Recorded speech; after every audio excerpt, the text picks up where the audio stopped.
Hey everybody, welcome back. Today we're going to talk about color theory and creating feeling or mood based on color. So let's dive right in.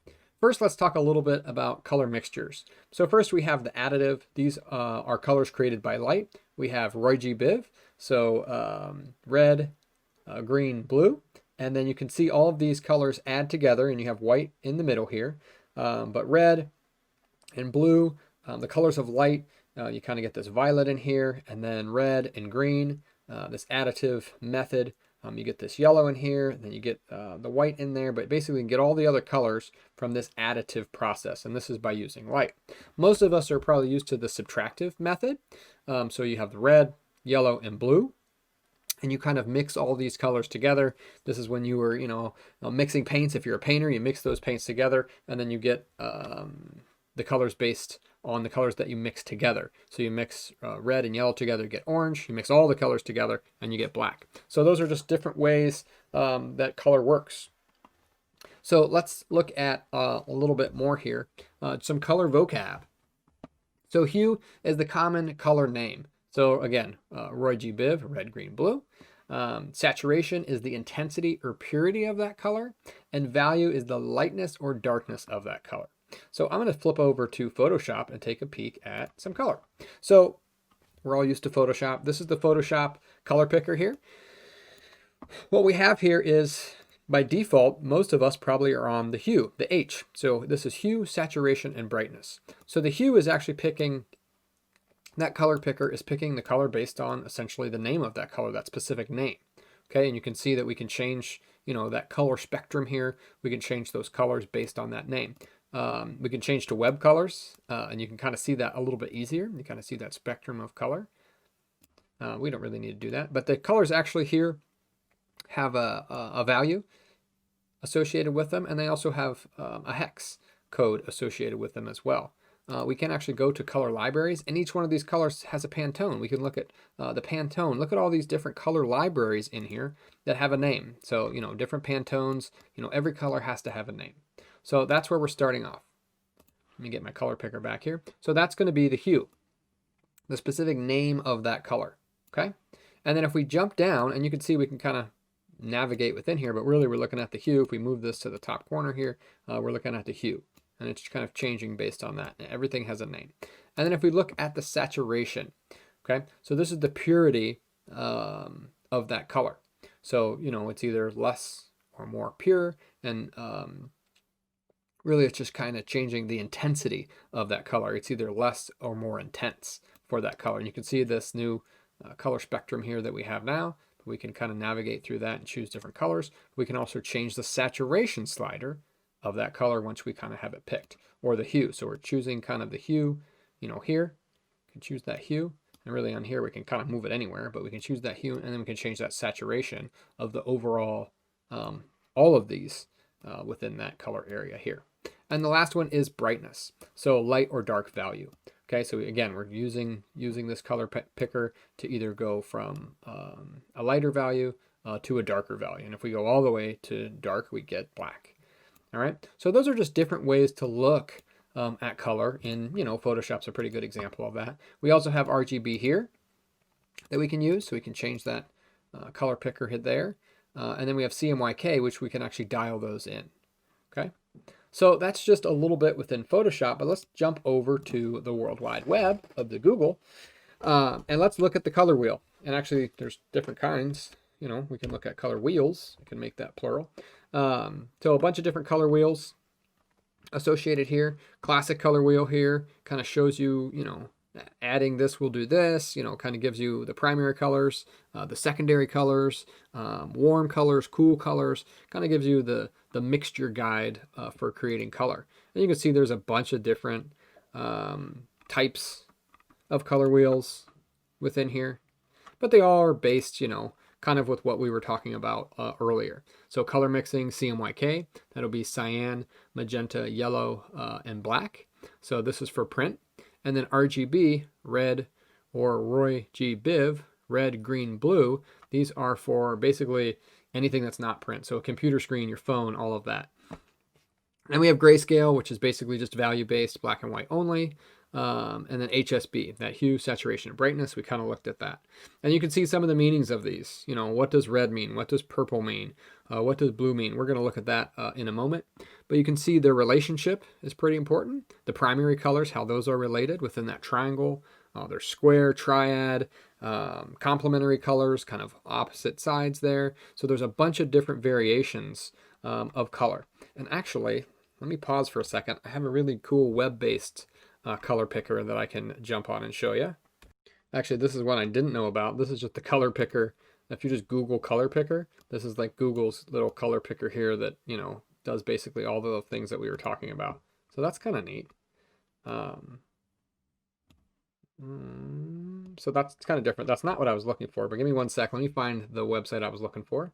Okay, this isn't the exact app that I was working with, but I just kind of found this one online. But basically what we can do, and there's a bunch of these kind of out there, but it has, you know, complementary, you know, split complementary, all of your options for color. Basically what you can do is you can choose that color, and you can choose a color mode as well, but choose a color, okay? Manipulate that color any way you see fit, and you can choose a complementary color just automatically with some of these apps. Monochromatic, however you want to play with this app. I'm not really sure what these other ones do. Oh, you can just kind of play with these kind of color pickers. There's a couple different apps out there. This one's not my favorite. I'll have to find and hopefully post in the links below the one that I used to use that I really, really liked. It might actually have been by Adobe. Give me one more sec. Yep, I found it. So this is just free. I'm not even signed in. This is just Adobe Color. This is really cool. This is a really intuitive kind of online color picking tool that I think is very interesting. But you can change between all of the different types. So split complementary, and I can kind of manipulate and move this, and it will, I mean, talk about taking the guesswork out. It just gets it right on. This is basically kind of like one of those traditional color wheels where you would manually spin it to try and find some of this color, these color harmony rules that are based in here, but it just does it automatically. So how cool is that? And I'm just kind of moving this to kind of play with all of these colors. Monochromatic. So I think this is a really, really cool tool. And the cool part about this is if you're signed in, which I'm not right here. What's this? Color game? They got all kinds of stuff on here. Which theme? Oh, that's very nice. Oh, so this is new. You can actually send these colors straight to Photoshop or Illustrator or any Adobe application, and you're just kind of playing with them on the web. So if you sign in, you can actually save these colors, which is really, really kind of neat. Okay, so go ahead, play with those. This one is just color edit. Whoa. Color at adobe.com. Maybe I'll post the link. I'm not sure what I did there. There we go.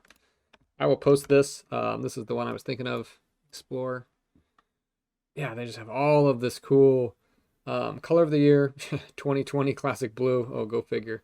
But you can see, actually we might use this instead of what I was gonna do. All of these different color tones, and that's actually going to bring us into what we're going to talk about next, is about color and how it makes us feel. Okay, so I want to check out some of these trends. This is what I really liked it for. Color trends. So this is fashion, some color fashion trends, graphic design, color palette trends. Like this is a pretty cool application. Oh, it's a kind of a web-based application, and you can save all these to your library. So it's just taking the color palettes from some of these images and just kind of popping those up.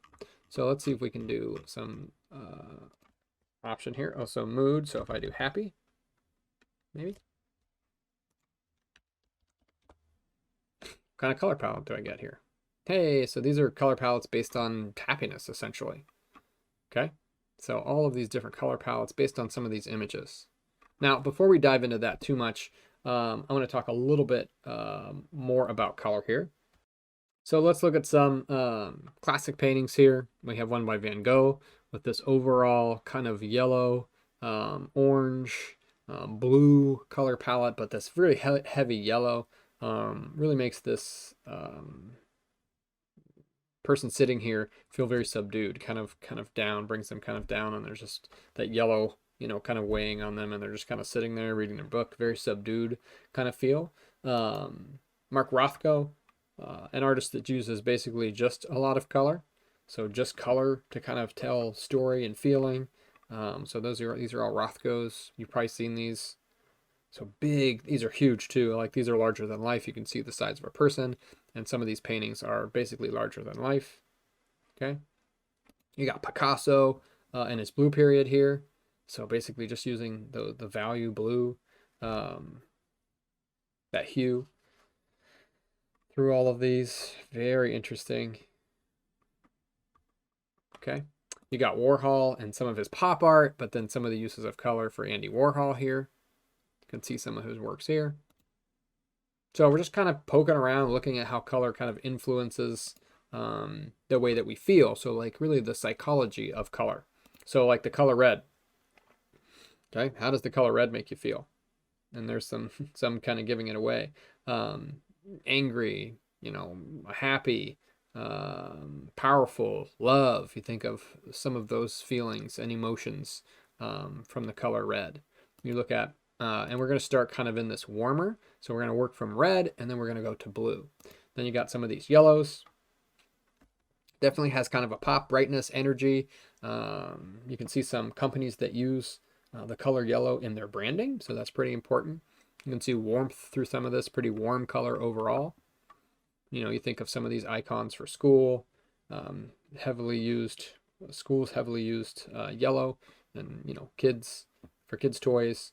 So attention for the buses, you don't want to, that's why the buses are yellow and the signs are yellow. You want to pay attention to those. Orange, definitely has a mood to it. So again, this is going to be energy, happiness, still attention getting. You can see, I don't know if there's any companies that have orange within their logos there. We got lots of oranges. Okay, but how do these colors make you feel? And these will all be, you know, maybe fall, comfortable, cozy. These are all going to be more of our warm colors. Then we're going to transition to some of these cooler colors. We got green. There's one. Nature, safety, luck. I think of a lot of nature. I actually think of green. I think of the earth. Those kind of shades make me feel a certain way. This is a pretty good example here. Okay. Definitely earth tone, especially if it's earth tone. You can see this one's definitely a brighter green. But how do each one of these make you feel? Purple. Yeah, purple's wild to me. This one, mystery, wealth, royalty, imagination. You can see some of the objects that are purple. But how do these colors make you feel? What do you think of? You can see Twitch using purple intentionally. That was a color choice, right? To make you feel a certain way when you see that icon. And then you get towards blue, you start to feel, you know, this is a cool, very cool color here. You can see the variations, related searches, colors. Calmness, sadness, sleepiness. Those are some of the colors related to blue. Let's see if we have any color company logos in there. History of the color blue. Well, that's probably a good one there. Okay. Lots of ocean, the ocean blue, you know, kind of a vastness, royal blue. So each color within those, within that color palette is going to make us feel a certain way. And then let's just look at, I'm on Unsplash here, just looking at, I just put color in here to look at some of these other colors and see how they make us feel and how artists actually use color. Now this is photography based. I'm gonna go back to the top there, maybe, and some painting in here as well. But how do artists use color within their works? Okay, so you can see I'm just gonna kind of flip through this, but how color is used and how it makes us feel. Is it warm? Is it cool? Is it used to create shape? Is it used to create just an overall feeling? Very subtle. Okay.